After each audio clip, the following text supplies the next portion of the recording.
इसी बॉर्डर से कोडीन जाती थी, कोडीन सिर्फ दरिया पार होते हुए कौन कराता था पार? क्या बिना बॉर्डर के, बिना किन्हीं सेंट्रल फोर्सेस के क्या वो सप्लाई कोडीन सिर्फ हो जाती बांग्लादेश? जिसके ऊपर पकड़े गए शुभम जायसवाल, टाटा, वो सिपाही और जगह जगह गाजियाबाद जगह मुकदमे दर्ज हुए, इन्हीं की मार्फत हो रहे थे ना। उस पर एक सवाल कभी पूछा हो, बोला हो तो ये बता दें। क्यों नहीं बोलेंगे? बोलेंगे इसलिए नहीं, भारतीय जनता पार्टी से जुड़े हुए लोग हैं। इस हिंदुस्तान में जो बड़ी बहस हो रही है एक ऐसे उद्योगपति पर जिसका सब लोग नाम जानते हैं, जो एयरपोर्ट, पोर्ट, हर जगह जिनकी दखलंदाजी है, आदरणीय प्रधानमंत्री जी के नजदीकी माने जाते हैं, गुजरात से आते हैं। जब वो झारखंड, छत्तीसगढ़ में अलग अलग जगह प्लांट लगाकर बांग्लादेश को सप्लाई कर रहे हैं बिजली, उसके ऊपर सवाल ये क्यों नहीं उठा रहे हैं? इनको उठाना चाहिए था उस पर सवाल। फिर पाकिस्तान बैन है हमारे यहां, पाकिस्तान के लोग क्रिकेट नहीं खेल सकते, लेकिन अगर कोई सीरीज आती है इस तरह की, जिस सीरीज में कुछ ऐसी चीजें हो कि मान लिया अलग अलग देशों की टीम हो, किसी पोल में वो हो, किसी ग्रुप में वो हो, किसी ग्रुप में वो हो, उसके मैच अंतर्राष्ट्रीय होते हैं। लेकिन बीसीसीआई ने जो सूची सौंपी होगी, उसी सूची के आधार पर क्या नाम उस खिलाड़ी का नाम आया होगा। लेकिन ये भी अच्छा हुआ कि बीसीसीआई ने उसको बैन कर दिया। ठीक है, वो बात भी अब ये लोग नहीं बोल पाएंगे। बोल इसलिए नहीं पाएंगे वो वाली बात क्योंकि वो भी चीज अलग हो गई। ये भी नहीं बोल पाए कि जूही चावला भी हैं, उसके हस्बैंड भी हैं उस कंपनी में, उसकी बात भी ये लोग नहीं बोल पाएंगे।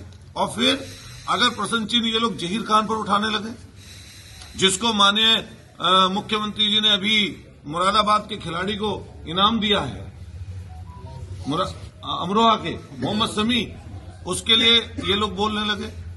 अगर ये लोग हमारे पठान बंधु के लिए बोलने लगे, तो आप तो सिर्फ और सिर्फ ये बात इसलिए बोल रहे हैं कि हिंदू और मुसलमान की आपको बात चलानी है। उनसे विचार की, उनका विचार अलग है, हमारा विचार अलग है। हम उस विचार के आदमी नहीं है, लेकिन विचारों में भी कुछ नैतिकता होती है।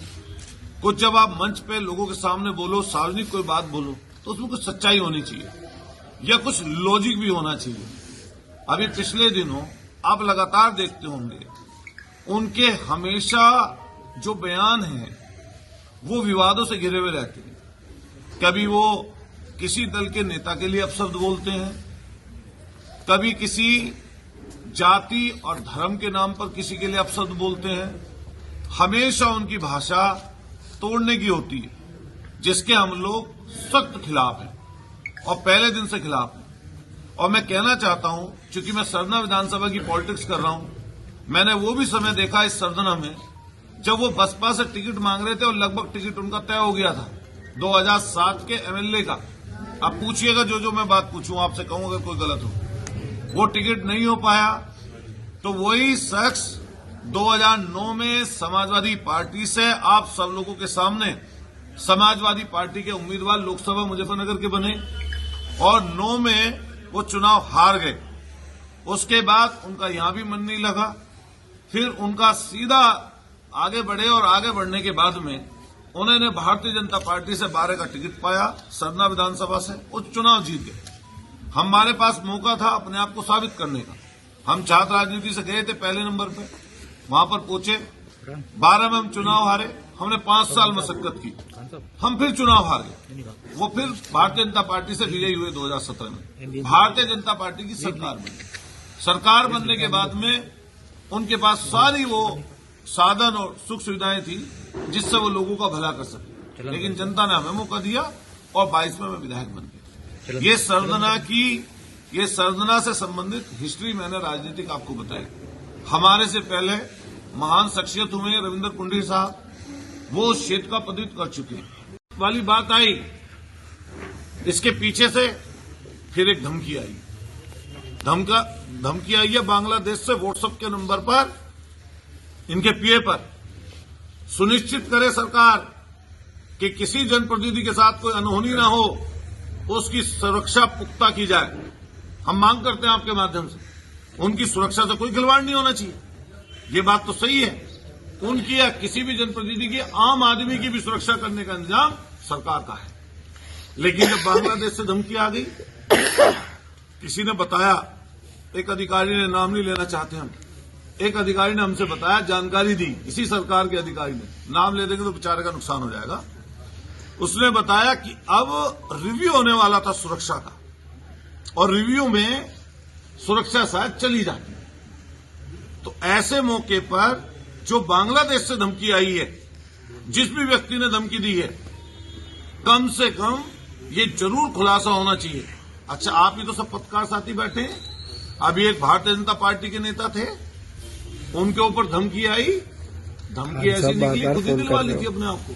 फोन आ जाए इसमें, पता है नाम नहीं लेंगे मैं, क्योंकि वो हमारे नाराज हो जाएंगे, वो कहेंगे भाई नाम बोल दिया प्रेस कॉन्फ्रेंस में। अभी ये आपके कंकरखेड़े थाने में क्या हुआ था, कहीं आई थी व्हाट्सएप से किसी को धमकी, खुल तो गया था केस, सबको पता है, तो खुल जाए केस। और जो इसमें दोषी हो, अगर मान लिया धमकी सही है तो सुरक्षा आपके पास है ही। और सुरक्षा के लिए और हम कहना चाहते हैं, आम आदमी, किसी को किल्लत है रोटी की, किसी को किल्लत है रोजगार की, किसी की फसल की दाम नहीं मिल रहा, आलू बिक रहा सड़कों पे एक तरीके इतना सस्ता है, इतनी बुरी हालत है। आप सब लोग बैठे हैं, अपने बच्चों को पाल रहे हैं, किसी तरह अपनी मेहनत से काम चला रहे हैं। एक आदमी के ऊपर 11 साल में, सोचो आप, 11 साल में 66 करोड़ रुपया, 132 महीने सुरक्षा रही है इनके पास, लगभग 66 करोड़ रुपया सिर्फ इनकी सुरक्षा पे खर्च कर दिया सरकार ने। तब भी खतरा है। मुझे पता चला अभी कि आज इस समय मौके पर भी 2 सुरक्षाएं हैं। केंद्र ने Z+ काटी तो यूपी से Z मिल गई, वाई केंद्र की है, आज ही जाइए अगर मेरी बात गलत हो तो वाई श्रेणी की सुरक्षा सीआरपीएफ की उनके साथ केंद्र की है इस समय मौके पे। और दूसरा नंबर जो उत्तर प्रदेश से सुरक्षा है वो है जेड की। उत्तर प्रदेश में 10 लोगों के पास जेड श्रेणी की सुरक्षा है कुल, और Z+ की जो सुरक्षा है उसमें माननीय मुख्यमंत्री जी, माननीय अखिलेश यादव जी, माननीय राजनाथ सिंह जी, विनय कटियार जी, ब्रिजेश नहीं आपके केशव प्रसाद मौर्य जी, दिनेश आपके जो पूर्व दिनेश शर्मा जी, और इनको लगा के 12 लोगों के पास सुरक्षा है Z+ की। और इनके पास जेड की उत्तर प्रदेश सुरक्षा है वो मात्र 10 लोगों के पास है। इस उत्तर प्रदेश की आबादी है 25 करोड़।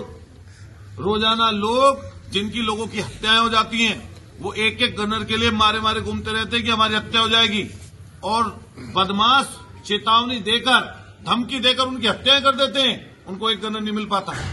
उसकी सुरक्षा की जिम्मेदारी सरकार की है। लेकिन ये वहां से पता है कितने कांस्टेबल और दरोगा हैं?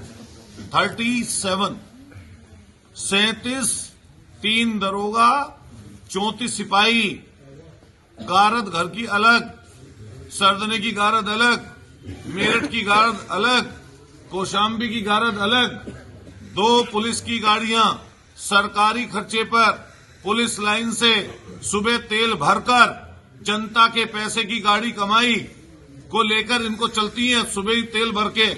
और तेल अगर कहीं पर कम पड़ जाए घूमने में तो वहीं पर सरकारी पैसे से दोबारा खर्चे तेल भरा जाएगा, पर्ची बनकर सरकार उसका खर्च करेगी। 34 सिपाही और 4 दरोगा इनके साथ हैं।